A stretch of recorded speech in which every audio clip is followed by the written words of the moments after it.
आज 30 जनवरी 2014 गुरुवार का दिवस है और हरिहर त्रिकाश्रम के कार्यक्रम में आप सबका स्वागत है।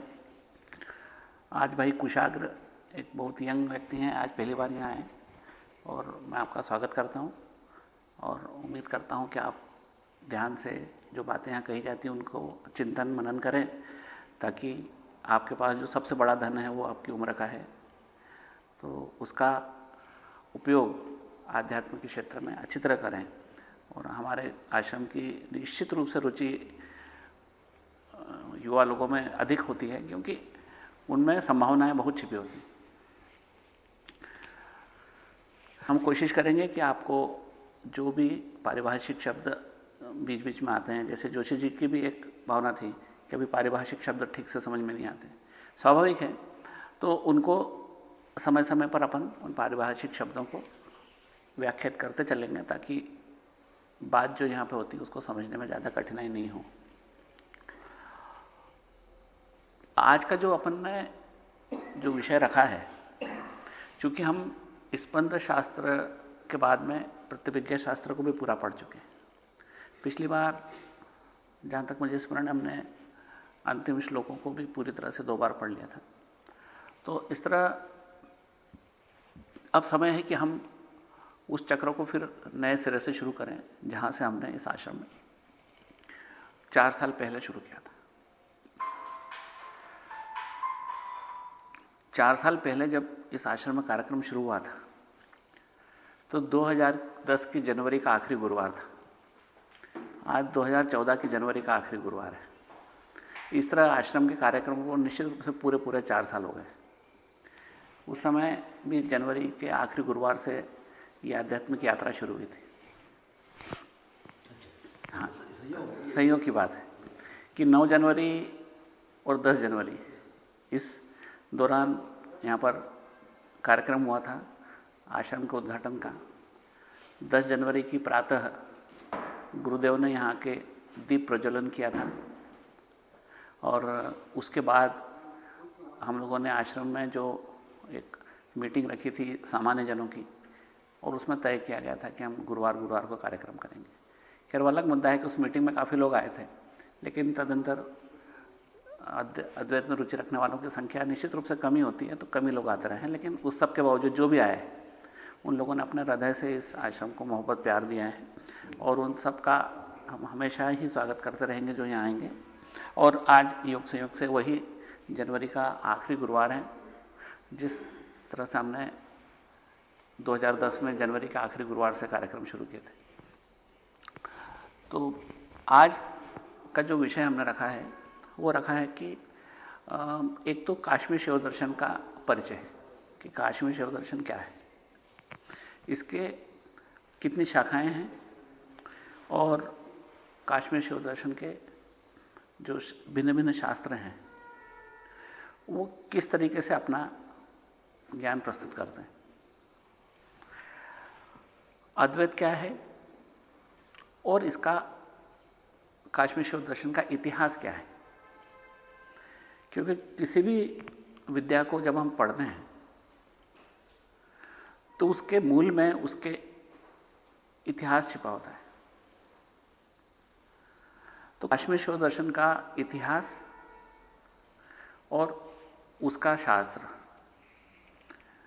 इसके बारे में आज की चर्चा रखी गई। काश्मीर शिव दर्शन के इतिहास के 2 हिस्से हैं। एक है अति प्राचीन, जो कहा जाता है कि वैदिक समय से ही जैसे वेद की शाखा बनी, वैसे ही शिव दर्शन की शाखा भी उसी समय बनी। तो अध्यात्म में आगम और वैदिक साहित्य दोनों का साथ ही साथ आविर्भाव हुआ कि जब भी पृथ्वी पर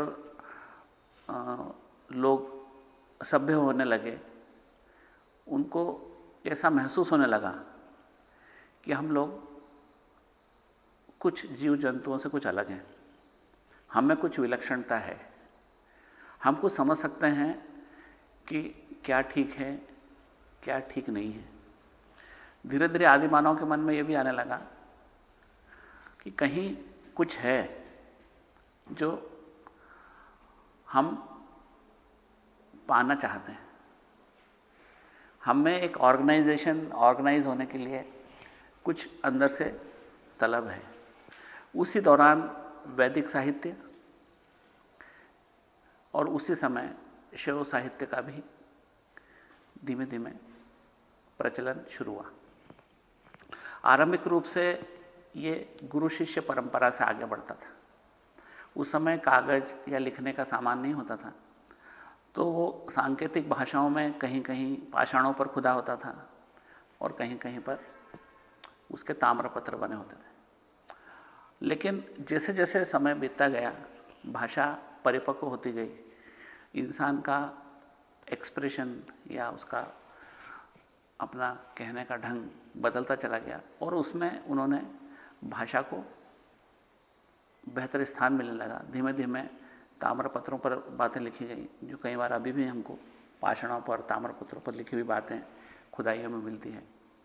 तो इसका जो वर्तमान इतिहास है, ये इतिहास तो हमारा पुराना है, लेकिन वो कई धाराएं समय के साथ में विलुप्त हो जाती।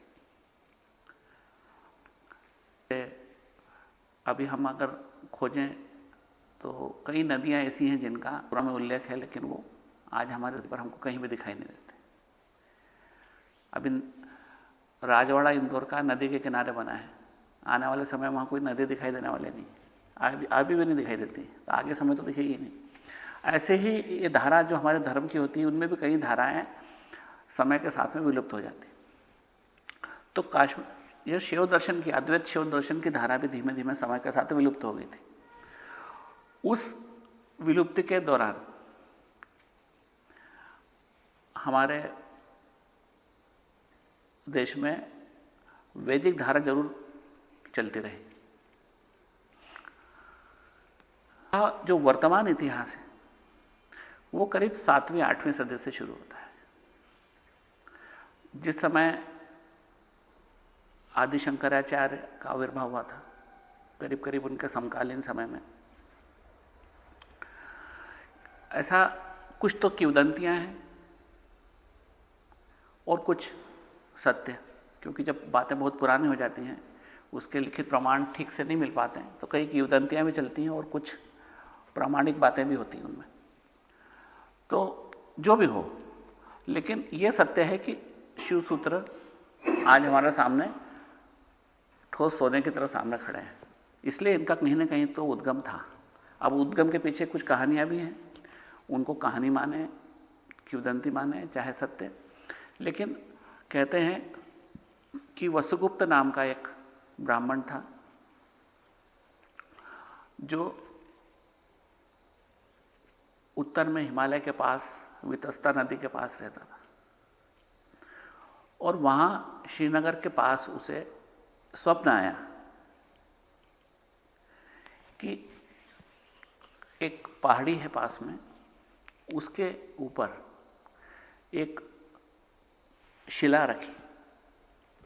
वहां के आसपास के लोग उसको शिवपल के नाम से जानते थे, उस शिला को। तो उसे स्वप्न आया कि इस शिवपल की शिला को उलट दें, इसके पीछे ज्ञान की बात लिखी है, तो सूत्र लिखे हैं, और उनसे तू उनको मनन कर, उनको चिंतन कर, उन पर मीमांसा कर, और उनके आधार पर लोगों को पढ़ा, अपना ज्ञान दो। तो वो जो छुटी हुई धारा थी वहां से फिर बह निकली। वो जब वो गया, कहते हैं कि उसने इतनी बड़ी शिला को देख के सोचा कि इसको मैं उल्टूंगा कैसे, सीधी कैसे करूंगा। लेकिन कहते हैं कि उसको स्पर्श करने से ही वो सीधी हो गई, और उस पर इंबोस्ड थे या खुदे हुए थे ये 77 शिव सूत्र, जिनको उसने वहीं पर कंठस्थ किया, और तदंतर आगे परंपरानुसार और लोगों को बताना शुरू किया।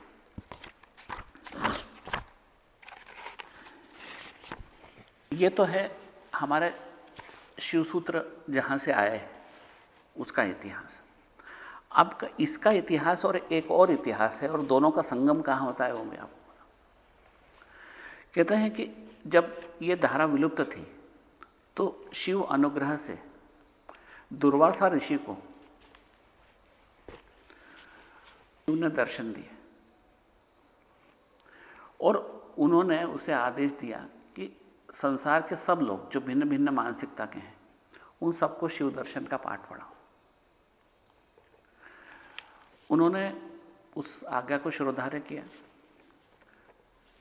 और दुर्वासा ऋषि ने अपनी मानसिक बुद्धि से 3 पुत्र उत्पन्न किए।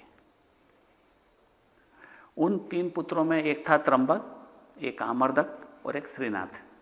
ऐसा बताते हैं कि उन्होंने 3 पुत्रों को उत्पन्न किया। आमर्दक को जिम्मेदारी दी कि तुम अद्वैत दर्शन संसार को पढ़ाओ। आमर्दक को कहा कि तुम भेद अभेद दर्शन संसार को पढ़ाओ और श्रीनाथ को कहा कि तुम संसार को भेद दर्शन पढ़ाओ। 3 तरह के दर्शन होते हैं, एक परा, एक अपरा और एक परापरा। एक सर्वोच्च, एक मध्यम और एक निम्न।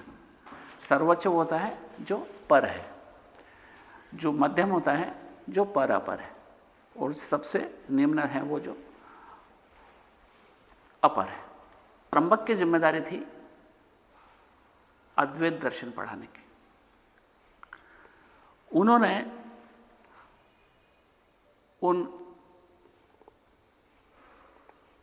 दुर्वासा ऋषि को, जो उनके मानस पिता थे, उनको प्रणाम कर अब साधना के लिए निकल गए और तदंतर उन्होंने जब अपनी साधना पूरी की तो अब उन्होंने फिर एक मानस पुत्र पैदा किया और उस मानस पुत्र को अपना सारा शिव दर्शन समझाया, अद्वैत शिव दर्शन समझाया।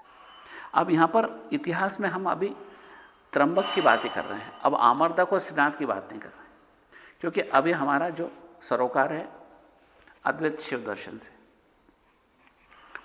तो उन्होंने मानस पुत्र पैदा किए और उनको समस्त शिव दर्शन का ज्ञान दिया। इस तरह 14 पीढ़ियों तक लगातार हर पुत्र अपना ज्ञान पूर्ण करने और साधना पूर्ण करने के बाद एक मानस पुत्र पैदा करता और उसको वो ज्ञान देता था। इस तरह 14 पीढ़ी के बाद 15वीं पीढ़ी में जो उनका मानस पुत्र हुआ, उसने मानस पुत्र न पैदा करते हुए एक ब्राह्मण कन्या से विवाह किया और उनसे जो पुत्र हुआ उसका नाम था संगमादित्य।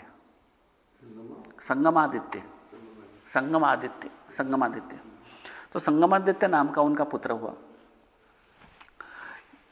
यह पुत्र अब हिंदुस्तान भर की यात्रा पर निकला, देश भ्रमण पर निकला और इस देश भ्रमण के दौरान ने काश्मीर पहुंचा। वहां पर काश्मीर में ललितादित्य नामक राजा का राज्य था।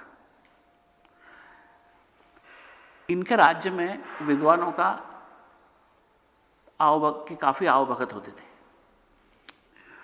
तो ललितादित्य ने उनसे कहा कि आप यहीं पर रुको और अपना ज्ञान लोगों को दो और यहां अपनी साधना भी करो, हम आपके रहने का प्रबंध कर देंगे।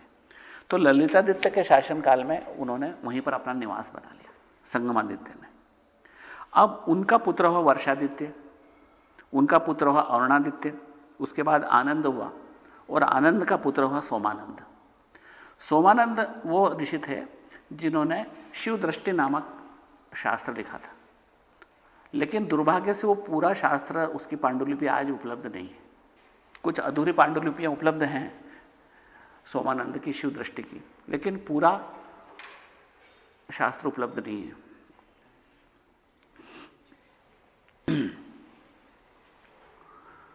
अब यहां पर सोमानंद तक पुत्रों की परंपरा चली। पहले मानस पुत्रों की परंपरा चली, उसके बाद में पुत्रों की परंपरा चली। संगमादित्य, वर्षादित्य, अरुणादित्य, आनंद और सोमानंद। सोमानंद के बाद सोमानंद ने शिष्य बनाया उत्पल देव को। सोमानंद के शिष्य थे उत्पल देव, जिन्होंने लिखी थी ईश्वर प्रतिभिज्ञा कारिका। वो आपने यहां उपलब्ध है उनकी लिखी हुई। तो ईश्वर प्रतिभिज्ञा कारिका उत्पल देव ने लिखी थी। उत्पल देव के शिष्य थे लक्ष्मण गुप्त। वो लक्ष्मण गुप्त अभिनव गुप्त के गुरु थे। अब ये अभिनव गुप्त कहां से आए? हमने बात करी थी वसुगुप्त की, जिनको शिवपल पर लिखी हुई शिवसूत्र मिले थे। तो उनके वसुगुप्त के शिष्य थे एक कल्लट, जिनको उन्होंने अपना पूर्ण ज्ञान दिया था। लेकिन वसुगुप्त के वंश में एक अत्रिगुप्त पैदा हुए और अत्रिगुप्त भी घूमते फिरते काश्मीर आ गए और काश्मीर में रहने लगे। यह भी वही समय था जब ललितादित्य का राज्य था। तो ललितादित्य के राज्य में संगमादित्य भी आ गए थे और उसी समय ये अत्रिगुप्त भी आ गए थे। अत्रिगुप्त ये क्योंकि इनको है ना सब विद्वानों का सम्मान करो और उनको सम्मानजनक जीवन देने का शौक था। तो ललितादित्य के राज्य में ये भी उधर से अत्रिगुप्त घूमते हुए आ गए। इनकी परंपरा में वराहगुप्त हुए, फिर नरसिंह गुप्त हुए और नरसिंह गुप्त के पुत्र अभिनव गुप्त हुए। तो इधर दोनों परंपराएं चल रही थी। एक परंपरा चल रही थी दुर्वासा ऋषि से शुरू होकर अरुणादित्य, आनंद, सोमानंद, उत्पल देव, और उसी काश्मीर में ये परंपरा चल रही थी वसुगुप्त, अत्रिगुप्त, वराहगुप्त, नरसिंह गुप्त और अभिनव गुप्त। तो अभिनव गुप्त जी ने लक्ष्मण गुप्त को अपना तर्क गुरु बनाया। अभी दोनों परंपराओं में एक संगम हो गया कि लक्ष्मण गुप्ता जी को उन्होंने अपना तर्क गुरु बनाया। और वहां पर एक और संत रहते थे जिनका नाम था शंभुनाथ। उनको इन्होंने अपना अद्वैत शिव दर्शन पढ़ने के लिए गुरु बनाया। इस तरह अभिनव गुप्त ने तर्कशास्त्र पढ़ने के लिए लक्ष्मण गुप्ता जी को गुरु बनाया और शिव दर्शन पढ़ने के लिए शंभुनाथ जी को गुरु बनाया। अब अभिनव गुप्त का नाम शायद पूरे विश्व में किसी से छिपा हुआ नहीं, क्यों इन्होंने न केवल शिव दर्शन बल्कि नाट्य शास्त्र, काव्य शास्त्र, सौंदर्य शास्त्र, संगीत, सबके ऊपर अपने साहित्य लिखा हुआ है। और योग संयोग की बात है, जैसे जो लोग मेरे कई लोग फेसबुक पे जुड़े हुए हैं उनमें उन लोगों को मालूम होगा कि मैंने अभी कल ही एक पोस्टिंग की है कि अभिनव गुप्त पादाचार्य का एस्थेटिक्स यानी सौंदर्य शास्त्र के ऊपर लिखाई गई एक किताब है। उसका परसों के दिन मॉस्को में, रशिया में उसका विमोचन हुआ, रशियन लैंग्वेज में। और उसका चाहोगे तो मेरे मोबाइल में है, वो चित्र भी बताऊंगा उस विमोचन के अवसर का। जो अभिनव गुप्त पादाचार्य की लिखी हुई सौंदर्य शास्त्र पर किताब, वो किताब अपने यहां भी है, लेकिन अपने यहां वो संस्कृत और हिंदी में है और वो उन्होंने रशियन लैंग्वेज में उसका विमोचन हुआ है। क्योंकि मॉस्को यूनिवर्सिटी में काश्मीर शिव दर्शन का एक विभाग है जहां पर काश्मीर शिव दर्शन पढ़ा जाता है। और उसमें एक स्टूडेंट है, वो फेसबुक पर मुझसे जुड़ी हुई है, लगातार उसकी मेल आती है और उसी ने वो चित्र भेजा कि काश्मीर शिव दर्शन पर हमारी अभिनव गुप्त पादाचार्य की एस्थेटिक्स की किताब का मॉस्को में रशियन लैंग्वेज में विमोचन हुआ। तो अभिनव गुप्त बहुत विद्वान थे। उन्होंने जीवन भर ब्रह्मचारी रहे, उन्होंने कोई विवाह नहीं किया था। अत्यंत कृशकाय, दुबले पतले, लंबी दाढ़ी, और इनके आश्रम में हमेशा संगीत, नाटक, नृत्य ये सब होते थे। और ये शिव दर्शन के और तंत्र के प्रकांड विद्वान थे। इनको करीब दुनिया भर के सब लोग जानते हैं, स्वनाम धन्य बोलते हैं इनको, अभिनव गुप्त पादाचार्य को। इनका समय 10वीं सदी का अंत और 11वीं सदी का आरंभ, ये इनका जीवन काल माना जाता है। जो गुप्त वंश का काल भी माना जाता है 11वीं सदी में, करीब उस समय के गुप्त वंश के कुछ समय पहले का ये 10वीं और 11वीं सदी का जो संगम काल था वो अभिनव गुप्त का काल माना जाता है। इनके शिष्य रहे बने क्षेमराज जी। क्षेमराज जी बेहद वैज्ञानिक दृष्टिकोण के धनी थे। इनकी लिखी हुई व्याख्या पर ही आधारित हम शिव सूत्र पढ़ेंगे। क्षेमराज जी की लिखी हुई ही व्याख्या के आधार पर ही लक्ष्मण जी महाराज ने लोग संसार को शिव सूत्र पढ़ाया। उन्होंने खुद बता दिया कि शिव सूत्र की 4 व्याख्याएं उपलब्ध हैं, लेकिन मैं मात्र क्षेमराज जी की व्याख्या को सर्वोपरि मानता हूं और उसी के आधार पर संसार को ये पढ़ाऊंगा। तो क्षेमराज जी के विद्वत्ता में कोई शंका ही नहीं, वो उनके अभिनवगुप्त पादाचार्य के मुख्य शिष्य थे और उन्होंने हमारे काश्मीर शिव दर्शन के साहित्य को निश्चित रूप से बहुत समृद्ध किया। इनके शिष्य थे योगराज। उसके बाद की परंपरा बीच के समय में थोड़ी क्षीण हो गई। वो समय था जब मुस्लिम लोग हिंदुस्तान में आए, फिर अंग्रेज लोग आए और उस दौरान वहां पर इन लोगों के साथ जो अत्याचार और इन लोगों के साथ में जो हुआ वो आप सब जानते हैं। और तब से हम 400 सालों में कश्मीर में जो सरस्वती क्षेत्र कहा जाता था, उस क्षेत्र को धीमे धीमे आतंक का पर्याय बना दिया। उस जगह पर विवाद हुए, अत्यंत सुंदर क्षेत्र होने की जगह हर किसी ने अपना दावा रखना चाहा और उस समय के बाद में वो परंपरा क्षीण होती चली गई, लेकिन फिर गुप्त रूप से जारी रही।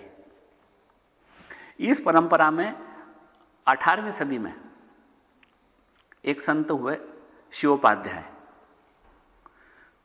ये वितस्ता के तट पर हब्बा कदल नामक स्थान पर रहते थे और इन्होंने विज्ञान भैरव पर एक विवृत्ति लिखी थी जो उपलब्ध है। लुप्त प्राय परंपरा में इनके बीच में और कौन कौन आचार्य हुए, इनके कौन कौन शिष्य हुए, इसकी कोई जानकारी नहीं मिलती, क्योंकि वो समय था जब भारत परतंत्र था। इसके बाद में 19वीं सदी में एक मनुदेव नाम के संत का जिक्र मिलता है इसी परंपरा में। योगराज के बाद शिवोपाध्याय और उसी परंपरा में एक मनुदेव नाम के शिष्य का जिक्र मिलता है जो 19वीं सदी में हुए। मनुदेव के मुख्य शिष्य थे स्वामी श्री राम। स्वामी श्री राम ने फतेह कदल श्रीनगर में एक आश्रम का निर्माण किया जिसका नाम था श्राम आश्रम, और उस आश्रम में आज भी प्रति रविवार को काश्मीर शिव दर्शन पर सत्संग होता है। अभी भी वो चल रहा है।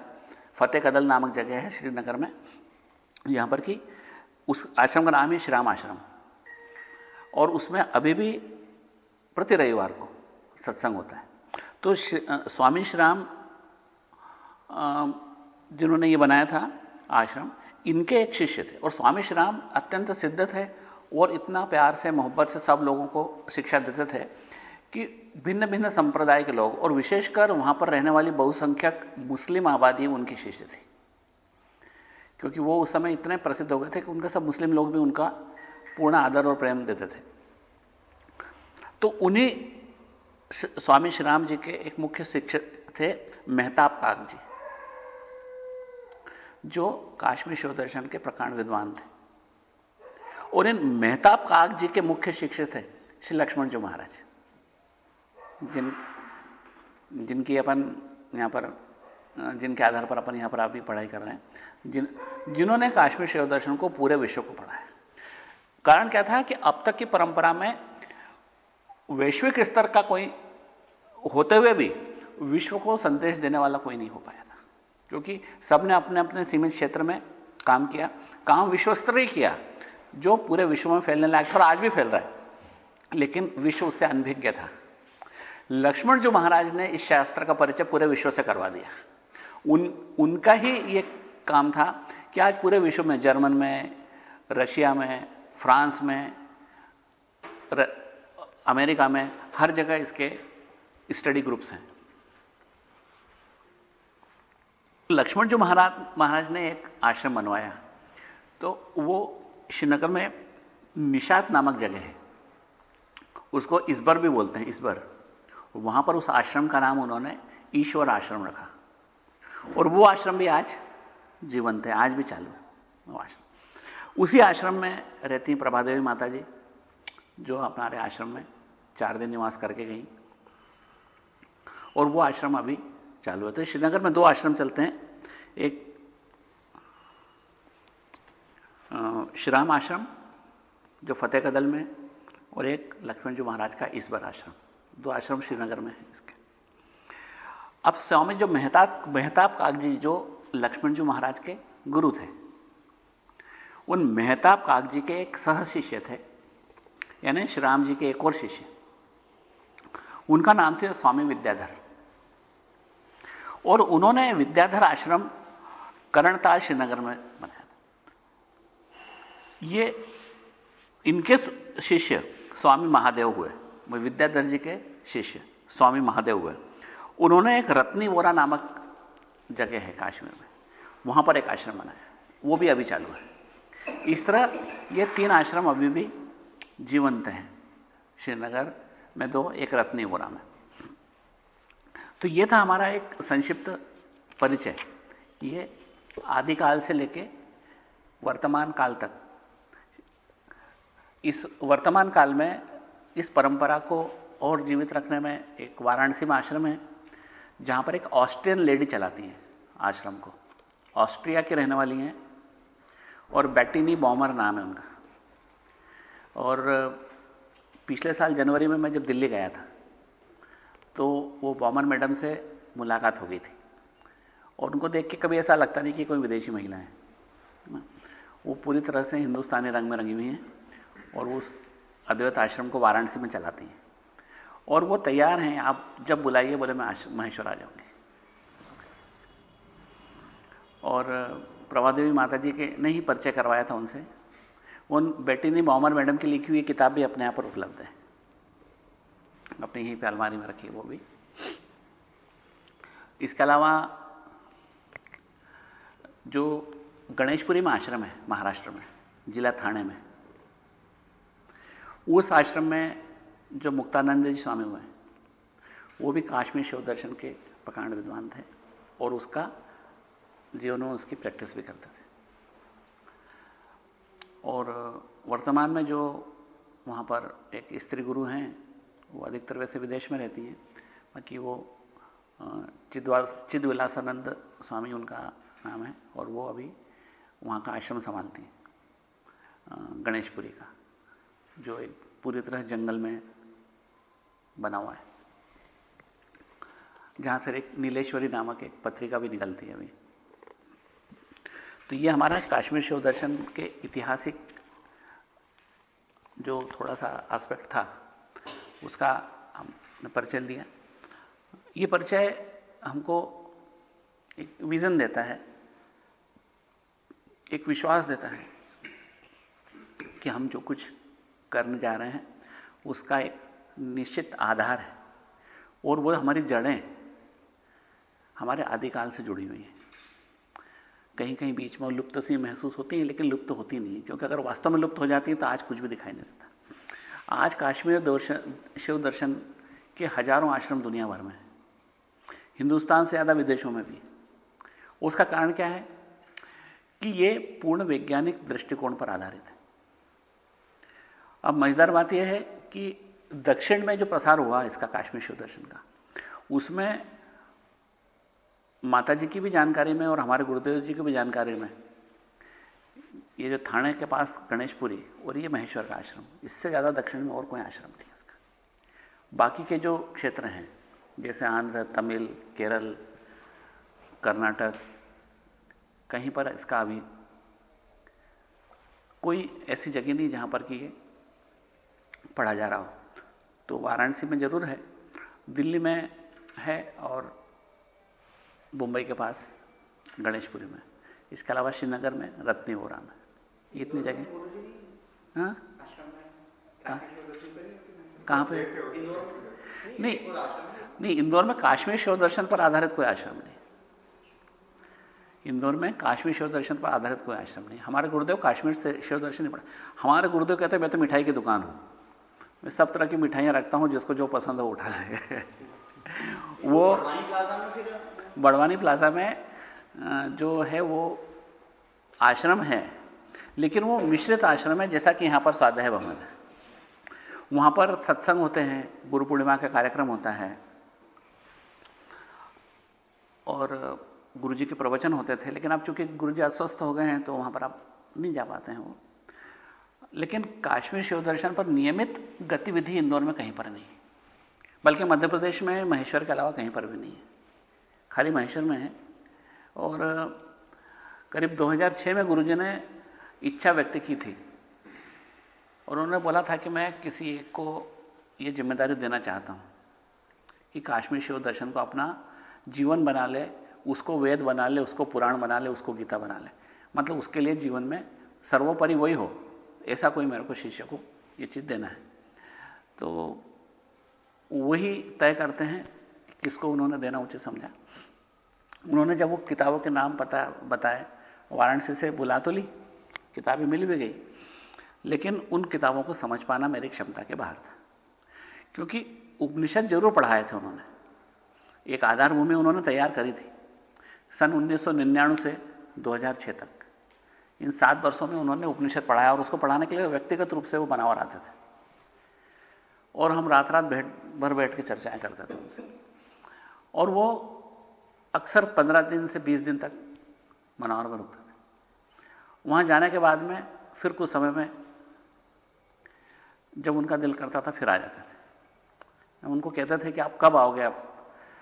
तो बोले ये प्रश्न तो इंदौर वाले पूछेंगे कि कब आओगे, मैं तो यहीं रहता हूं वहां तो जाता हूं, रहता तो यहीं हूं। बोले उनका दिल बहुत अच्छा लगता था मनावर में और वहां काफी लंबे समय उन्होंने करीब 800 से ज्यादा दिन मेरे पास रहे और उसी दौरान उपनिषद पढ़ाया, एक आधार तैयार किया।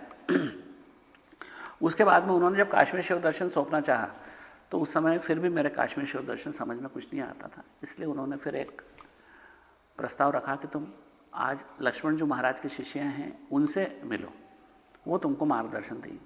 क्योंकि जब तक उनकी निगाह पड़ेगी तुम पे, जिन्होंने पूरा जीवन काश्मीर शिव दर्शन में बिताया है, तो उनकी निगाह तुम पे पड़ेगी तो तुमको उनकी शक्ति मिलेगी। उनकी आज्ञा मान के मैं उनके पास गया। उन्होंने अत्यंत स्नेह प्यार से, ममता से 4 दिनों तक अपने पास रखा ही नहीं बल्कि खूब सारी शक्ति दी, खूब सारा ज्ञान दिया। बाकी मैं तो मान के चलता हूं उनकी दृष्टि में ही वो विशिष्टता थी कि उनकी दृष्टि से ही बहुत कुछ समझ में आने लगा। क्योंकि जो चीज पहले बिल्कुल समझ में नहीं आती थी वो चीज अपने आप समझ में आने लगी।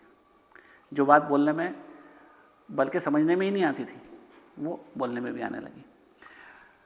उन्होंने बहुत सारा साहित्य भी दिया, बहुत सारे अपने व्यक्तिगत नोट्स थे, डायरियां थी, वो भी दी, जो लक्ष्मण जी महाराज के सामने बैठ के उन्होंने लिखी थी, वो डायरियां में बताई। और उस सबका ही परिणाम है कि आश्रम का निर्माण हो सका। उस आश्रम के निर्माण में माताजी इतनी प्रसन्न थी कि उन्होंने खुद व्यक्तिगत रूप से जो सहायता की, उनके खुद तो खैर सन्यासी नहीं है लेकिन उनके जो भतीजे हैं उन्होंने आर्थिक सहायता भी दी है। जो अभी दिल्ली में जो JNU है उसके वाइस चांसलर हैं वो, तो उन्होंने पर्याप्त सहायता भी दी इस आश्रम के निर्माण में। और वो भी अत्यंत विनम्र और बहुत विद्वान इंसान है। उन जो किताब है यहां पर उसमें बेटी बॉमर की, उसमें उनका भी एक लेख है, सुधीर जी सोपोरी है। तो इस तरह ये वर्तमान परिदृश्य है काश्मीर शिव दर्शन का हिंदुस्तान में और विश्व में। तो विश्व में वो लोग जो ये दर्शन पढ़ते हैं काफी हद तक आपस में जुड़ने की कोशिश करते हैं, क्योंकि आजकल जो सोशल नेटवर्किंग है, इंटरनेट है, इनके जरिए जुड़ना आसान भी हो गया है। पहले जुड़ना इतना आसान नहीं था। तो अब जब हम इस जगह पे आ गए हैं कि आज शिव सूत्र का एक पाठ दूसरा शुरू किया जाए, आज ऐसा महसूस होता है कि हमने एक चक्र पूरा किया। शिव सूत्र से शुरू किया था और शिव सूत्र पर हम फिर से जनवरी के अंतिम गुरुवार के दिन चर्चा शुरू कर रहे हैं।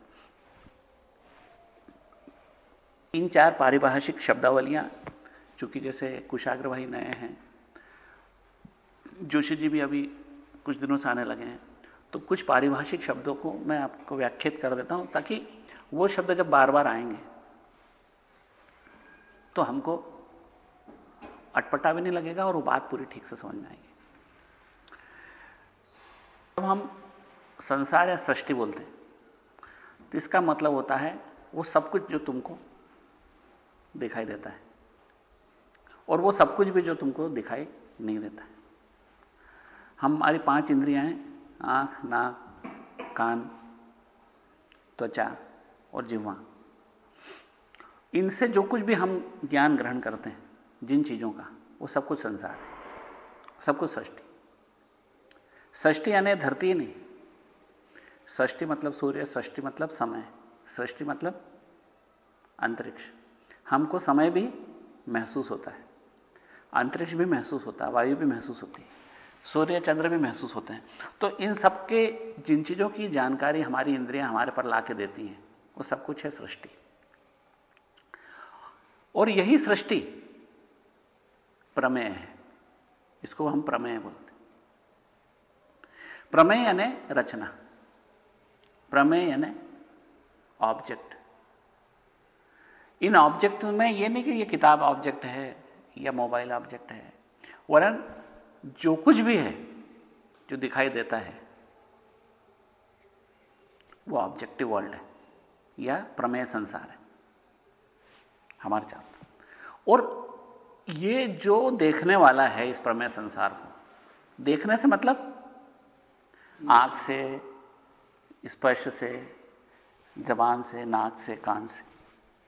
देखना प्रतीक शब्द है, देखने का मतलब होता है सुनना भी हो सकता है, चखना भी हो सकता है, छूना भी हो सकता है। तो इस संसार को जो देखने वाला है वो है प्रमाता, वो उसका अपना एक संसार है, वो है परमात्र संसार जो हमारे भीतर है। जो बाहर है वो प्रमेय संसार। अब हम शिव की रचना है और छोटी सी रचना है। हम शिव की तरह विशाल नहीं है, हम छोटे से हैं। क्यों हैं यह भी समझ में आ जाएगा।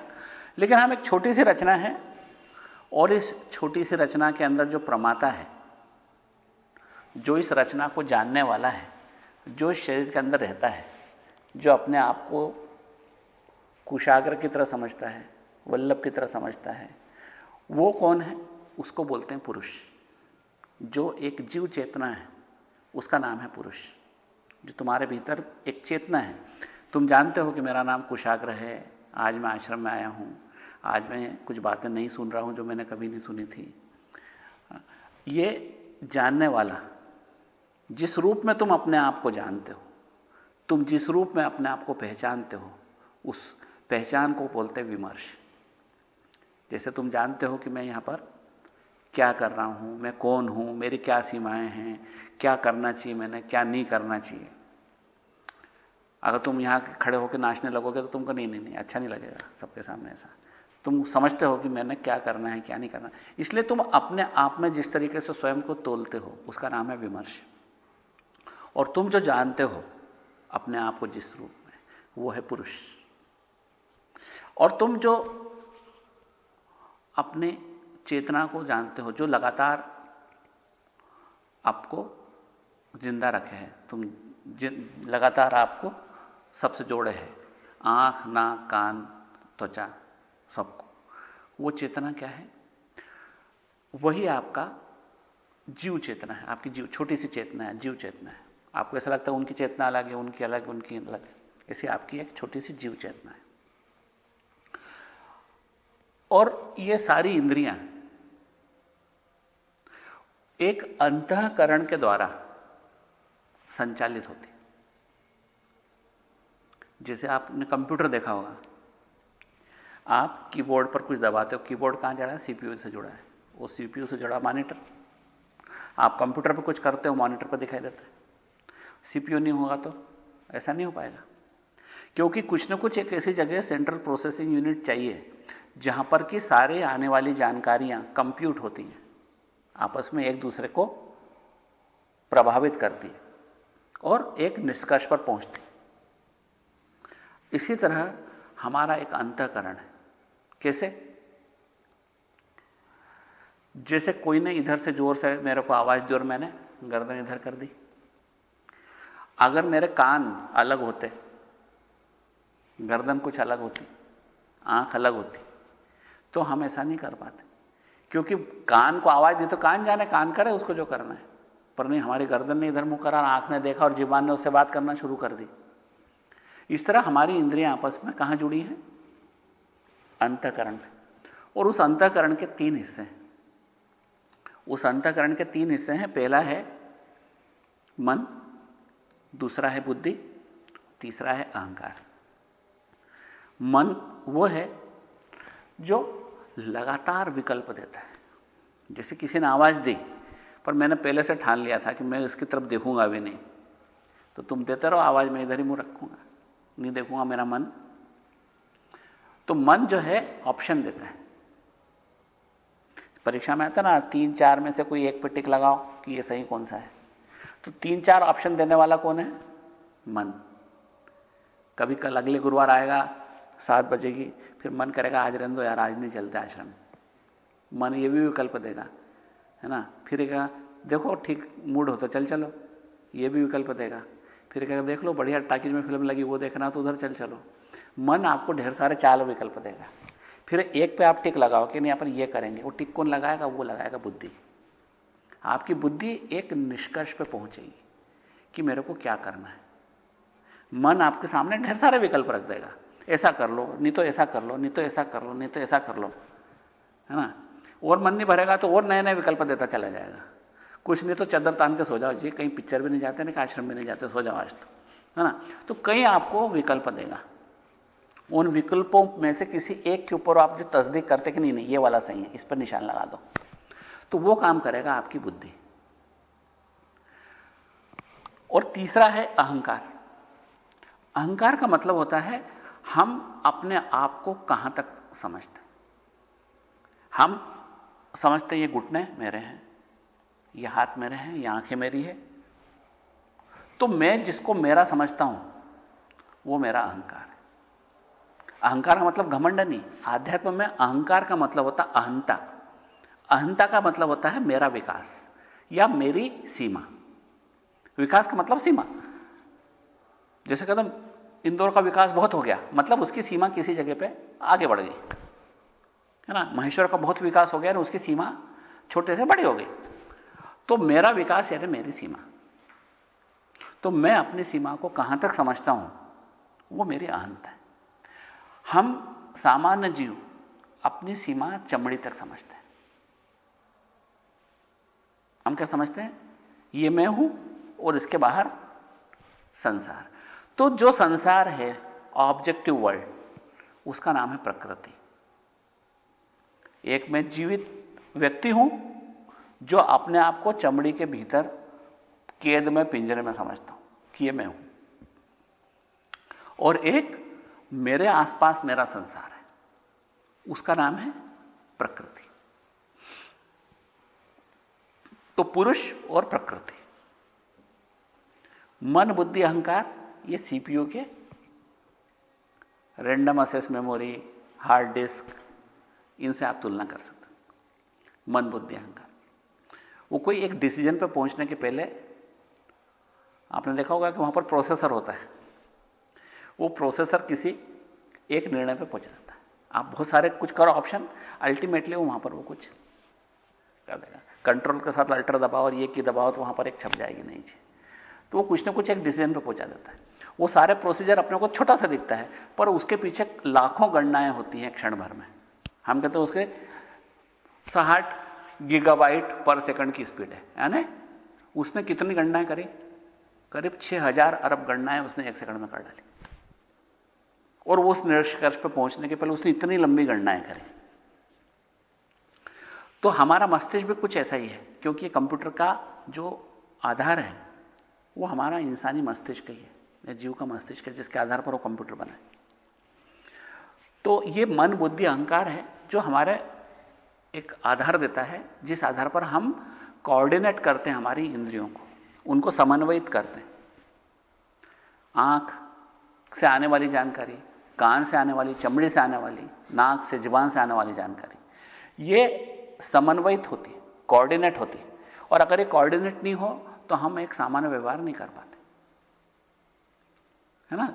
जानकारी कभी कभी कोऑर्डिनेट नहीं होती बीमारियों में, तो उस समय हमारा व्यवहार बदल जाता है। घर में ही समझ लो कि कोई आपसे बहुत प्रेम करता है और आपसे लड़ाई करने बैठ जाए, तो आप कंफ्यूज हो जाओगे कि क्यों ऐसा, क्योंकि ये इतना अच्छा प्रेम करता है और आज लड़ाई क्यों कर रहा है। और लड़ाई करते करते फिर थोड़ी देर बाद प्रेम करने लग जाए तो आप फिर कंफ्यूज हो जाओगे कि ऐसा क्यों, क्योंकि हम उसको कोऑर्डिनेट नहीं कर पाते कि वास्तविकता क्या है, हमारा दोस्त है कि दुश्मन, अपना है कि पराया है, मुझसे प्रेम करता है कि नफरत। तो जब हमको विरोधी जानकारियां अलग अलग इंद्रियों से मिलती है तो हम कंफ्यूज हो जाते हैं। जैसे अगर हमारी आंखें बोले कि तुम सीधे खड़े हो, लेकिन कान बोले कि नहीं नहीं आप इधर गिर रहे हो, तो हमको चक्कर आने लग जाएंगे, वर्टाइगो हो जाएगा। तो हमारी इस प्रकार की बहुत सारी बीमारियां भी इसी बात पर निर्भर करती हैं कि हमारा कोऑर्डिनेशन बिगड़ जाता है। तो हमारी जो 5 इंद्रियां हैं उनके लिए कुछ भोजन चाहिए। जैसे नाक में अगर सुगंध नहीं जाएगी तो नाक का मतलब कुछ भी नहीं, जीवान पर का स्वाद नहीं होगा तो जीवान का मतलब कुछ नहीं, कान में अगर कोई शब्द नहीं गूंजेंगे तो फिर कान है या नहीं है मतलब कुछ भी नहीं, अगर हमको कुछ भी नहीं सुनना है तो फिर कान दिए ही क्यों। तो इस तरह हमारी इंद्रियों का भोजन, इनका नाम है तन्मात्राएं। 5 तन्मात्राएं होती, शब्द स्पर्श रूप रस गंध। शब्द हमारे कान में सुनाई देते हैं, स्पर्श हमारी चमड़ी के काम में आता है, रूप हमारी आंखों से दिखाई देता है, गंध हमारी नाकों में कुछ परिवर्तन पैदा करती है, और रस हमारे जिह्वा को स्वाद देता है, कभी कसेला, कभी मीठा, कभी तूरा, कभी खारा, अलग अलग स्वाद देता है। स्वाद देकर हम चख लेते कि हाँ ये क्या है, आइसक्रीम है या क्या है। फिर हम उसकी पिछले से तुलना करते, पहली वाली आइसक्रीम ज्यादा ठीक थी, ये जरा बढ़िया नहीं बनी है ना, इसमें जरा मिठास कम है, या स्वाद अच्छा नहीं है, इसका दूध जरा गड़बड़ है। हमारी जुबान उसको कई तरीके से पुराने अनुभवों के आधार पर उसको कंप्यूट करती है और किसी निर्णय पर पहुंचती है। ये काम कौन करता है? ये बुद्धि करती है ना। तो विकल्प देता है मन, निर्णय पे पहुंचती है बुद्धि। शरीर के हम अपने आप को जितना समझते हैं वह है हमारा अहंकार। तो मन, बुद्धि, अहंकार, पुरुष, प्रकृति और 5 तन्मात्राएं हमको घेरे होती हैं। और इन 5 तन्मात्राओं को रहने के लिए, जैसे आपके लिए अगर खाना लाए तो हमको थाली चाहिए, कटोरी चाहिए, दाल के लिए अलग, चावल के लिए अलग, सब्जी के लिए अलग। ऐसे ही इन 5 तन्मात्राओं को रहने के लिए स्थान चाहिए। उन स्थानों का नाम है पंचमहाभूत। धरती है स्थान गंध का, गंध के रहने की जगह है धरती। स्पर्श को रहने की जगह है वायु। शब्द के रहने की जगह है अंतरिक्ष या आकाश। स्वाद या जिह्वा का जो रस है, रस को रहने की जगह है जल। और रूप यानी जो आंखों से दिखाई देता है, आंख से दिखेगा तभी तो मतलब है, और रूप ही तो दिखाई, रूप का मतलब क्या होता है? बाउंड्री। सब कुछ दिखाई देता है, सिर्फ बाउंड्री ही दिखाई देती है, उस बाउंड्री पर हम आधार आरोपित कर लेते हैं, एक रूप आरोपित कर लेते हैं। सचमुच में हमको सीमाएं दिखाई देती हैं, तो वो सीमाओं से हम अनुमान लगाते हैं कि पुरुष है, ये दरी है, ये मोबाइल है। हमको वास्तव में आधार, बाउंड्रीज दिखाई देती है। और वो कहां ठहरती हैं? अग्नि में, या तेज बोलते हैं उसको। तो शब्द, स्पर्श, रूप, रसगंध को ठहरने की जगह क्या है? धरती, वायु, आकाश। धरती, वायु, धरती में क्या ठहरती है? गंध। जल में ठहरता है रस, वायु में ठहरता है स्पर्श, आकाश में ठहरता है शब्द, और जल में ठहरता है रस। शब्द, स्पर्श, रूप, रस, गंध, ये 5 तन्मात्राएं हैं, और इनको ठहरने के जो स्थान है वो है 5 महाभूत। इसलिए इस तरह 5 महाभूतों में सबसे मोटा क्या है? धरती। उससे कम मोटा क्या है? जल। उससे कम मोटा क्या है? वायु। उससे कम मोटा क्या है? तेज। और सबसे कम मोटा क्या है? आकाश। आकाश सबसे विरल है, पृथ्वी सबसे ग्रॉस या सबसे स्थूल है। तो कहां से चले थे अपन और कहां पहुंचे? सबसे मोटी चीज पे। जो जितना विरल है उतना व्यापक है। एक बात यह भी अपन को यहां शिवशास्त्र पढ़ना शुरू करें उसके पहले समझ लिया जाए, जो जितना विरल है वो उतना व्यापक है, जो जितना स्थूल है वो उतना सीमित है। धरती इतनी सी है, चंद्रमा इतना सा है, सूरज इतना सा है, आकाश बहुत बड़ा है। आकाश सबसे विरल है, इसलिए बहुत बड़ा है। और आकाश से विरल कौन है? हमारी चेतना, जिसको हम चैतन्य बोलते हैं, वो उससे भी बड़ा है, क्योंकि उस चैतन्य के अंदर ये सब समाये हुए हैं। सबसे विरल है चैतन्य, उसको उपनिषद में बोलते हैं ब्रह्म, और कहते हैं कि वो बिना पैर के चलता है और तेजी से तेज दौड़ने वाले से भी पहले पहुंच जाता है। क्योंकि तुम जहां पहुंचोगे वो पहले ही तो है वहां पे। और बिना पैर के चलता है क्योंकि उसको पैर की जगह, पैर से किसको चलना पड़ता है? जो सीमित जगह में रहता है। वो असीम को पैरों की जरूरत नहीं होती। फिर तुम तो भगवान हमको दिखाई क्यों नहीं देता है? ब्रह्म तुम कहते हो है, सिद्ध करो, हमको तो दिखता ही नहीं कभी। वो क्यों नहीं दिखता है? वो इसलिए नहीं दिखता है कि उसकी कोई सीमा नहीं है। हमारे तेज से हम आंखों से सिर्फ वो चीज देख सकते हैं जिसकी सीमाएं हैं। एक मोबाइल की सीमा है, एक पुरुष की सीमा है, एक कुत्ते की, बिल्ली की सीमा है, एक दरी की सीमा है, किताब की सीमा। हर वस्तु जो हमको दिखाई देती है उसकी सीमा है, और वो सीमाएं ही हमको दिखाई देती, भिन्नता दिखाई देती। यहां तक किताब है और अब यहां किताब नहीं है, इसलिए किताब दिख रही है। और सब जगह अगर किताब होती तो हमको नहीं दिखाई देती। यहां पर तक किताब है और उसके बाद किताब नहीं है। दरी वहां तक बिछी, बस उसके बाद दरी नहीं है, इसलिए हमको दरी दिखाई दे रही, अन्यथा दरी दिखाई नहीं देती। हमको सिर्फ सीमाएं दिखाई देती। इसलिए जो ससीम है वो हमारी इंद्रिय गम्य है, जो असीम है वो हमारी इंद्रियों से परे है। इंद्रिय गम्य वही है जो ससीम है, जिसकी सीमा है, चाहे आंख, फिर प्रतीक है, नाक हो, जबान हो, कान हो, हर से जो कुछ जानकारी मिलती है वो सीमित जानकारी मिलती है। असीम जानकारी कभी नहीं मिलती, असीम जानकारी मिल नहीं सकती। एक आवाज है जो सतत आती है, वो कान नहीं सुन पाएगा। एक आवाज है आके रुक जाती है, वो हमको सुनाई देती है। मैं अ बोलूंगा और अ के बाद में आ बोलूंगा और आ के बाद में ओ बोलूंगा, तुम कहोगे अच्छा मेरे को आओ करके बुलाया। मैं आ लगत बोलूंगा तो आप कुछ भी नहीं समझ पाओगे। और अगर ऐसा कोई शब्द हो जो सतत हमारे कान में आता है तो उसका हमारे लिए कोई मीनिंग नहीं, हम नहीं समझ पाते उसको। ये वायु है, इसमें हम सांस ले रहे हैं, हमको इसमें ब्रह्म की गंध आ रही है, पर आपको महसूस हो रही नहीं हो रही। क्यों? कि वो सतत आ रही है। जैसे ही हमको गुलाब का फूल रखेंगे उसकी गंध महसूस होगी, क्योंकि एक परिवर्तन ला दिया उसने, वो परिवर्तन ही महसूस, हमको सीमाएं ही महसूस होती है। हमारे कान में, आंख में या किसी भी इंद्रिय में एक ही खासियत है कि मात्र सीमाओं को पकड़ते हैं, सीमाओं से बाहर कुछ नहीं पकड़ सकते, असीम को कभी नहीं पकड़ सकते। तो यह बात पूरी ध्यान रखने लायक है। संसार बना किसी एक केंद्र से, इतना बड़ा विस्तार हुआ, जैसे छतरी खुलती है एकदम फैल जाती है, और वापस जब काम हो जाता है हमारा, बरसात बंद होता है, फिर सिकुड़ जाती है।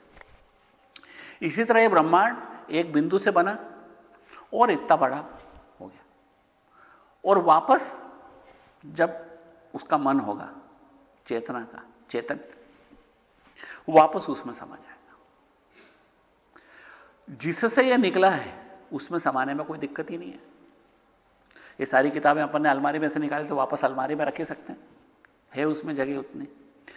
एक बिंदु स्वरूप चैतन्य से अगर ये समस्त ब्रह्मांड का निर्माण हुआ है तो उसी बिंदु स्वरूप चैतन्य में सारा ब्रह्मांड समा सकता है।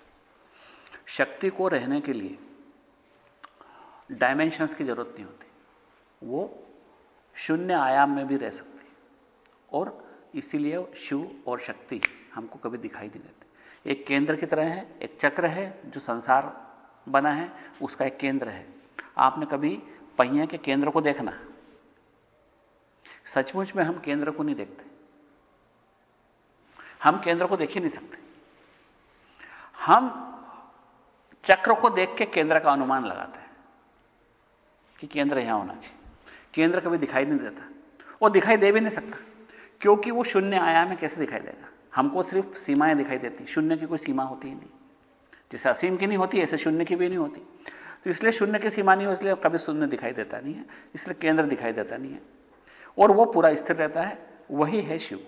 शिव की परिभाषा है जो इस ब्रह्मांड के केंद्र में है, ब्रह्मांड कितना भी तेजी से घूम रहा है, इतनी हलचल है, विस्फोट हो रहे हैं, आवाज आ रही है, कितनी कुछ गतिविधि चल रही है, लेकिन वो सबको धारने के बाद भी वो निश्चल बैठा, उसमें कोई हलचल नहीं, वो दिखाई भी नहीं देता है और एविडेंट है। कोई ऐसा चक्र हो सकता है जिसका केंद्र हो ही नहीं सकता। अगर चक्र है तो केंद्र स्वयं सिद्ध है, उसका केंद्र होगा ही, चाहे ना दिखे पर केंद्र तो है। जैसे ब्रह्मांड है, उसका एक केंद्र है, उसी केंद्र से वो सब कुछ निकला है। और जब उस केंद्र से जो निकला है तो केंद्र ने जब बनाया तो किसी को ठेका थोड़ी दिया बनाने का कि भैया रेत बुलवा लो, रेत से ये बना दो, कि जाओ पानी बुलवा लो, उससे अपन समुद्र बना देंगे। उसने अपने आप को इन रूपों में डाला। जैसे आज अगर आपको रामलीला करना हो तो राम जी को बुलाने थोड़े जाएंगे, हम राम का रूप धर लेंगे, एक जना रावण का रूप धर लेगा, हैं तो हम लोग ही 5 जने 7 जने रामलीला करने वाले, और हम ही सब बन जाएंगे, विभीषण भी बन जाएंगे, लक्ष्मण भी बन जाएंगे, सब बन जाएंगे। तो इसी तरह से उसने अपने आप को इन भिन्न भिन्न रूपों में ढाला, अपने आप से बनाया, क्योंकि बनाने के लिए मटेरियल था क्या वहां पे उसके पास? जब ब्रह्मांड था ही नहीं तो उसके पास मटेरियल कहां से आएगा? उसने अपने आप को मटेरियल रूप में डाला। अंतरिक्ष भी उससे बना, समय भी उससे बना। अंतरिक्ष और समय दोनों एक साथ ही बनते हैं, अकेला रह ही नहीं सकता दो में से एक चीज। तो अंतरिक्ष, समय, पदार्थ, सब कुछ उसने अपने आप से बनाया। जब उसी से सब कुछ बना है तो ये जो दिखाई दे रहा है वो क्या है? वही है। वो मतलब परम शिव, परम सत्ता, ईश्वर, भगवान, जो भी कहो, उसी से सब बना है, इसलिए वही है और कुछ भी नहीं है। अब हम कहते हैं कि हमको वो क्यों नहीं दिखाई देता है? जब वही है तो फिर तो दिखना चाहिए ना। वो इसलिए नहीं दिखाई देता है कि हमारी आंखों के पास उसने पट्टी बांध दी, उसने अपने आप के ऊपर पट्टी बांध दी, उसने हमारी आंखों में, हम उससे अलग नहीं है, हम भी वही तो हैं, क्योंकि हम भी उसी रचना के हिस्से हैं। लेकिन हमारे आंख के आगे कला, विद्या, राग, काल, नियति नाम की 5 पट्टियां हैं, जिसके द्वारा हम अपने आप के परिचय भूल गए। हम भूल गए हैं कि हम शिव हैं। क्यों? कि हम शिव की तरह ये संसार बनाने में अक्षम महसूस करते हैं। हम करने की शक्ति सीमित हो गई, करते हैं हम थोड़ा बहुत, पर उतना नहीं, बहुत थोड़ा सा। हम भूल गए हैं कि हम शिव थे और सब कुछ कर सकते थे, लेकिन अब हम थोड़ा सा कर सकते हैं। इसका नाम है कला। एक है विद्या, जो हम सब कुछ जानते थे, क्योंकि भूत, वर्तमान और भविष्य नाम की कोई चीज नहीं थी, क्योंकि समय था ही नहीं, वह अकाल था, इसलिए उसके अंदर सब समाया हुआ था। अब हम भूल गए हैं कि परसों के दिन हमने क्या खाना खाया था, और हम ये मालूम ही नहीं है कि कल क्या खाएंगे, या खाएंगे भी कि नहीं खाएंगे ये नहीं मालूम। तो हमको भविष्य और वर्तमान की भी ठीक से जानकारी नहीं, मेरे पीछे कौन खड़ा है ये भी नहीं मेरे को मालूम, इसलिए हमारी जानकारी सीमित है। तो विद्या नाम के कंचुक से हमारी जानकारी सीमित हो गई, कला नाम की कंचुक से हमारी करने की क्षमता सीमित हो गई, राग के द्वारा हम रागी बन गए, मेरे को ये चाहिए वो चाहिए, क्योंकि शिव ही है सब कुछ, तो फिर शिव को शिव क्या चाहिए? कभी ये हाथ बोलता है कि मेरे को ये उंगली चाहिए, बोले है तो सही, और क्या चाहिए उंगली इसमें? क्योंकि शिव को शिव थोड़े चाहिए क्या? इसलिए शिव को जब शिव नहीं चाहिए तो फिर राग आर्टिफिशियल है, वासना नकली है, ये हमारा ऊपर से थोपा गया एक जबरदस्ती का आरोपण है। क्योंकि राग कुछ होता ही नहीं, लेकिन हम कहते हैं नहीं हमको तो ये चाहिए, अभी तो हमारा मन नहीं भरा, अभी तो हमको ये भी चाहिए, और हमारा मन कभी भी नहीं भरता। राग का मतलब होता है वासना, इच्छा। आपको कुछ चाहिए, चाहे वो रुपया चाहिए, चाहे कपड़े चाहिए, मकान चाहिए, कुछ भी चाहिए संसार में, लेकिन सत्य यह है कि वो राग में कभी भी संतुष्टि नहीं आती, और संतुष्टि एक क्षण के लिए आती है और फिर नई राग पैदा हो जाती है। एक क्षण आता है संतुष्टि का, और उस संतुष्टि के क्षण सचमुच में हृदय में ईश्वर का दर्शन होता है, परम शिव का दर्शन होता है संतुष्टि के क्षण पे। वो कोई सा भी संतुष्टि हो, भोजन करने की संतुष्टि हो, संगीत की संतुष्टि हो, या कोई रचना करने की संतुष्टि हो, चाहे किसी का कल्याण करने की संतुष्टि हो, चाहे हम कोई भी अपने रुचि का काम करें उससे संतुष्टि हो, तो कोई भी संतुष्टि होती है, हालांकि वो क्षण भर ठहरती है, लेकिन वो संतुष्टि है प्रतिबिंब हमारे शिव स्वरूपता का। एक शिव स्वरूपता की झलक दिखाई देती क्षण भर के लिए कोई सी भी संतुष्टि में, तो वो हमारा शिव स्वरूपता का मूल भाव है। लेकिन हम फिर वापस माया के भाव में आ जाते हैं, क्षण भर के लिए संतुष्टि आती है और फिर लंबे समय के लिए रागी बन जाते हैं। इसलिए क्या कहते हैं संत लोग कि बाय डिफॉल्ट हम दुखी हैं। सचमुच में हम इस संसार में जब तक इस जीव भाव में हैं तब तक हम दुख हमारा स्थायी भाव है और सुख क्षणिक है। सुख के लिए प्रयास करना पड़ता है, कोशिश करना पड़ती है, उद्यम करना पड़ता है, बड़ी मुश्किल से सुख मिलता है, भाग भाग के लाओ इतना सा पकड़ में आता है, और जैसे आता है वो बहुत मजा देता है, संतुष्टि देता है, लेकिन मालूम पड़ता है यार बाप रे गया हाथ से, वापस फिर संतुष्टि खत्म। इसी का नाम है राग। इसलिए महात्मा बुद्ध कहते थे कि वासना दुष्पूर है। उनके महावाक्यों में एक वाक्य है कि वासना दुष्पूर है, एक ऐसा खड्डा है जिसमें कितना भी डालो फिर भूखा प्यासा रहता है। तो यह कला विद्या राग काल के द्वारा हम समय में बंधे हैं, भविष्य और भूत में नहीं जान सकते, वर्तमान काल में बांध दिए गए हैं। और नियति के द्वारा, ये पांचवा कंचुक है नियति, तो कला विद्या राग काल नियति, ये पांच हमारी सीमाएं हैं। नियति के द्वारा हम एक शरीर के अंदर बांध दिए गए। आप इस शरीर से बाहर नहीं आ सकते। आपका वास्तविक परिचय आपकी चेतना है, लेकिन वो चेतना शरीर के बाहर नहीं आ पाती। आप अगर महेश्वर में हो तो इंदौर में नहीं, और इंदौर में हो तो महेश्वर में नहीं रह सकते। जबकि शिव व्यापक है, आपकी शिव स्वरूपता व्यापक है। इसलिए आपके 5 सीमांकन कर दिए गए कला विद्या राग काल नियति के द्वारा, और इन 5 सीमाओं के द्वारा आप शिव से जीव बना दिए गए। अगर आप कभी तुलना करो कि हमारे भगवान की क्या कल्पना है, भगवान कौन है, कैसा होगा, परशु कैसा होगा, और आप कैसे हो, तो दोनों के बीच में 5 फर्क से ज्यादा छठा फर्क कोई है ही नहीं। वो सब कर सकता है, आप इतना सा कर सकते हो। वो सब जानता है, तुम इतना सा जानते हो। वो पूर्ण संतुष्ट हो, आप हमेशा असंतुष्ट हो। वो सब कालों का बादशाह है, त्रिकालदर्शी, जिसको महाकाल बोलते हैं। तुम एक छोटे से काल में छिपे हुए हो, और वो व्यापक है और तुम सीमित हो। इससे अलग कोई हो तो बताओ। सब ऋषियों ने अत्यंत चिंतन मनन के बाद तय किया कि 5 ही ऐसे परिवर्तन हैं जो शिव में और तुम में फर्क लाते हैं। और मजेदार बात यह है कि वो 5 चीजें पूरी तरह से गई नहीं है। आपका मूल स्वभाव जान सकता। शिव बहुत कुछ कर सकता है, लेकिन आप भी कुछ कर सकते हो, करने की स्वतंत्रता। शिव करने के लिए पूर्ण स्वतंत्र है, उसकी स्वतंत्रता में कोई रोक लगा ही नहीं सकता, क्योंकि उसके सिवा कोई है ही नहीं, तो रोक कौन लगाएगा? वो अकेला ही है, तो उसको रोक लगाने वाला कौन है? तुम भी स्वतंत्र हो, हालांकि रोक लगाने वाले बहुत हैं, लेकिन आपकी स्वतंत्रता पूर्ण स्वतंत्रता नहीं है, सीमित स्वतंत्रता। आपकी मर्जी आए तो हाथ ऊंचा करो, मर्जी आए तो मत करो, इतनी स्वतंत्रता तो है। मर्जी आए तो अगली बार आना, मर्जी आए मत आना, इतनी स्वतंत्रता तो है। इसलिए क्षण क्षण आपको स्वतंत्रता मिलती है, लेकिन पूर्ण स्वतंत्र नहीं है आपके पास। वो पूर्ण स्वतंत्र सिर्फ परशु के पास है, या वो योगी के पास है जो परशु बन गया है, परशु में विलीन हो गया है।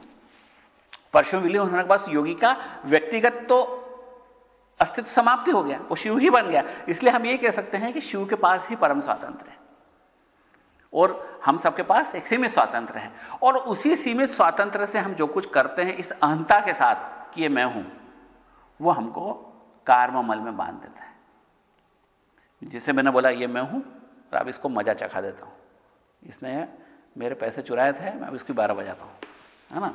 इस तरह से जब हम जो कोई भी कर्म करते हैं, वो कर्म हमारे फल देने के लिए हमारे पीछे पीछे भागता है, और जब तक वो फल नहीं दे देता, जब तक चाहे कितने जन्म ले लो आप, वो पीछे नहीं छोड़ता। वो हमारा हार्ड डिस्क के ऊपर लिखा जाता है, और हार्ड डिस्क को फॉर्मेट करने का नाम है ज्ञान मार्ग।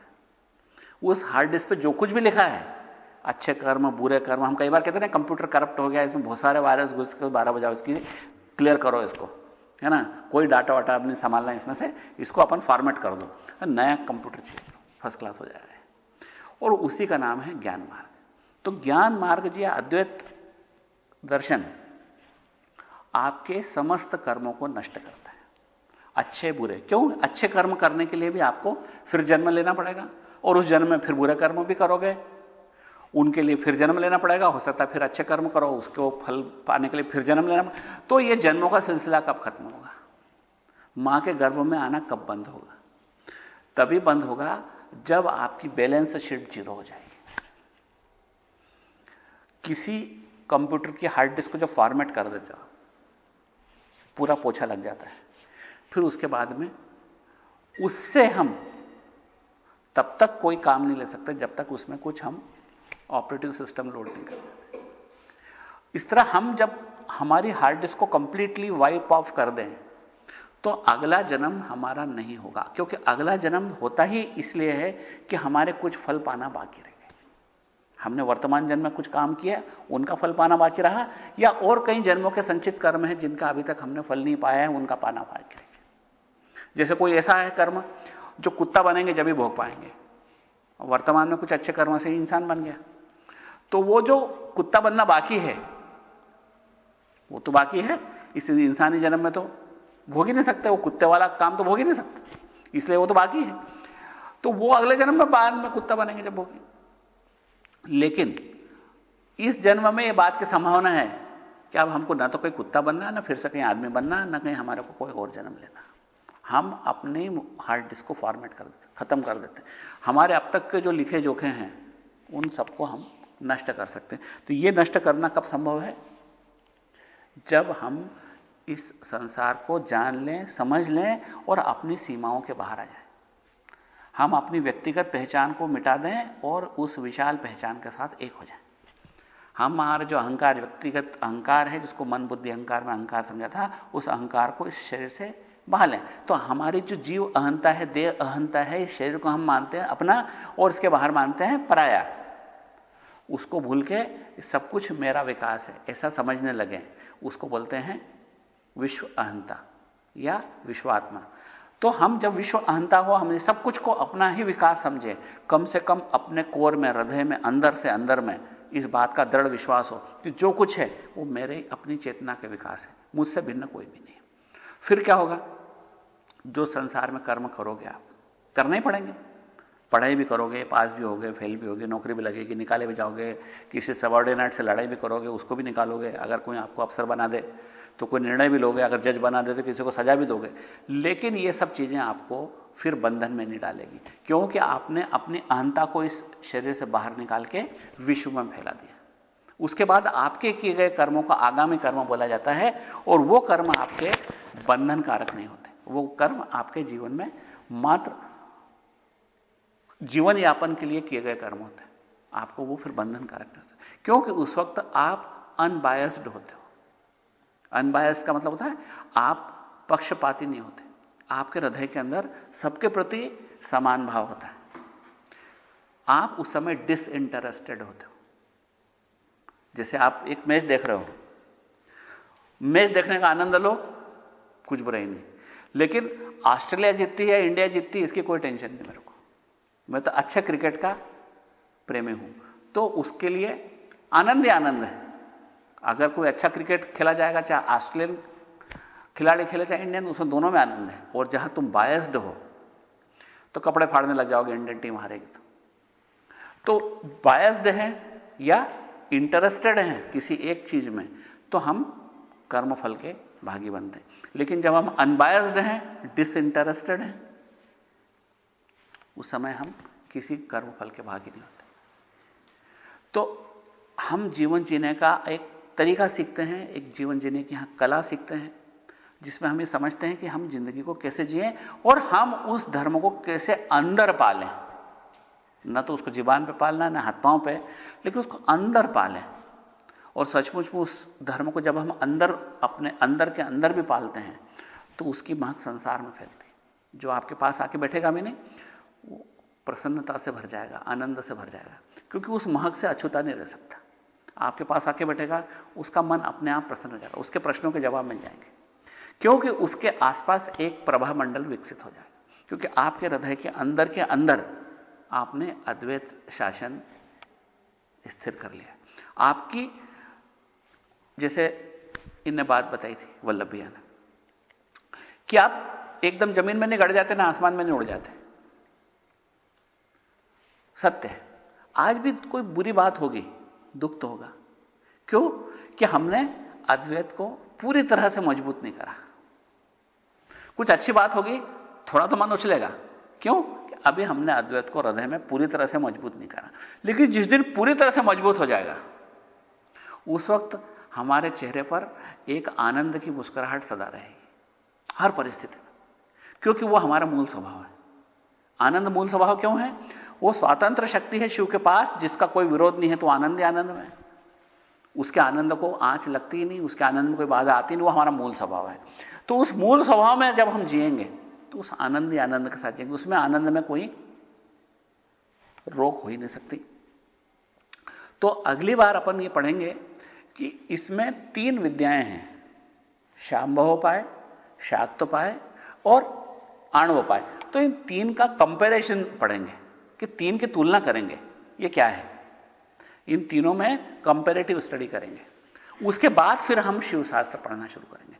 पहले हम कंपैरेटिव स्टडी करेंगे कि इन तीनों में क्या फर्क है, मूल फर्क क्या है। क्योंकि मूल जानेंगे ना, तीनों को सामने रखेंगे और फिर एक एक को पढ़ेंगे, तो हमारा दिमाग लगातार तुलना करता चलेगा।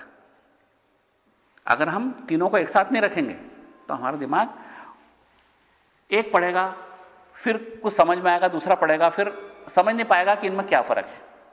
3 क्यों, एक ही क्यों नहीं, ये किसके लिए, मेरे लिए कौन सा, ऐसे प्रश्न हमको अनुत्तरित रहेंगे। इसलिए हम चाहते हैं कि इन तीनों को पढ़ें एक एक करके। शांभवोपाय पढ़ेंगे, फिर शाक्तोपाय पढ़ेंगे, फिर आणवोपाय पढ़ेंगे। और शांभवोपाय सर्वोच्च है, जो बताता है कि हमको कहां जाना है। फिर उसके नीचे है शाक्तोपाय, जो बताएगा हम कहां हैं, या वो बताएगा आणवोपाय कि क्या हम उससे भी नीचे हैं। हम जहां कहीं भी हैं संसार में, चाहे नाली में पड़े हैं, चाहे मंदिर में सोए हैं, चाहे आश्रम में खड़े हैं, कहीं से भी एक रास्ता है जो केंद्र तक जाता है। क्यों? कि उसी केंद्र से ही निकला है, तो केंद्र तक जाने का रास्ता तो है। ऐसा हो ही नहीं सकता है अगर मैं घर से आया हूं तो कोई ना कोई तो रास्ता है जो वापस मुझे घर ले जाएगा। उसी घर की हमको खोज करना है और उसी रास्ते पे चलना है तो घर पहुंच जाएंगे। अभी हम घर में नहीं है, हम घर से बाहर हैं, एक्सेंट्रिक हैं, सेंटर से दूर हैं, खसके हुए हैं। अभी हम वापस अपनी जगह पर आना चाहते हैं। तो अपनी जगह पर आने का मतलब है हम जब जगह पर जाएंगे फिर क्या होंगे, स्वस्थ हो जाएंगे। अभी हम अस्वस्थ हैं, स्व में स्थित नहीं है, हम अपनी जगह पे नहीं है, हम जगह से बाहर हैं, इसलिए हम अस्वस्थ हैं। अस्वस्थ होने से हम सतत दुखी हैं, बाय डिफॉल्ट दुखी हैं। जैसे हम स्वस्थ होते हैं हम आनंद से भर जाते हैं, और जैसे हमारा महिला भीतर का भीतर स्वस्थ हो जाता है, फिर बाहर की बीमारियां हमको कुछ भी नहीं होती। हमको कैंसर भी हो जाएगा तो हल्के से मुस्कुराते रहेंगे, और लॉटरी खुल जाएगी तो भी मुस्कुराते रहेंगे, क्योंकि उस आनंद को तुमसे कोई छीन नहीं सकता। वो स्वतंत्र शक्ति का आनंद है, उस आनंद का कोई विरोध नहीं। तो ये जीने की बहुत बढ़िया कला है। पूरी वैज्ञानिक तरीके से हम यहां पर दुनिया को समझते हैं, संसार को समझते हैं, आध्यात्म को समझते हैं, इंसान को, अपनी जिम्मेदारियों को, अपने कर्तव्यों को, अपने अधिकारों को, सबको समझते हैं। इस तरह हम जीने की एक सर्वोच्च कला के विद्यार्थी बनके हम यहां पर अब शिव सूत्र का अध्ययन करना शुरू करेंगे। इसका तुलनात्मक अध्ययन भी करेंगे और इसका एक दिशा में अध्ययन भी करेंगे। हम तुलना भी करते चलेंगे कि शांभवोपाय क्या है, शाक्तोपाय क्या है, आणवोपाय क्या है, और इन तीनों के बीच में क्या भेद हैं, क्या समानताएं हैं, कहां दोनों की सीमाएं एक दूसरे पर ओवरलैप करती हैं, है ना। और 3 विद्याएं हैं, और इन तीनों विद्याओं में 3 का मतलब क्या, 3 क्यों, इन सबके भी प्रश्न के जवाब मिलते चलेंगे। तो अगली बार से अपन इन तीनों का अध्ययन करना